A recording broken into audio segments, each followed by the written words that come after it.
Mwenyekiti wa Chama cha Demokrasia na Maendeleo Chadema Tundu Lissu amefikishwa katika mahakama ya hakimu mkazi Kisutu jioni hii ya leo Aprili 10, 2025.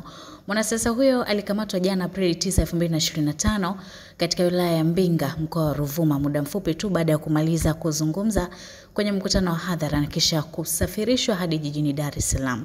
Taarifa iliyotolewa na jeshi la polisi mkoa wa Ruvuma mapema leo imeeleza kuwa Lissu anatuhumiwa kwa kosa la kufanya uchochezi wa kutofanyika kwa uchaguzi mkuu wa mwaka 2025. Mimi nikusihi tuendelea kufuatilia kurasa zetu za Wasafi Media kwa taarifa zaidi. Naitwa Nezia Morris na hii ni Wasafi Media.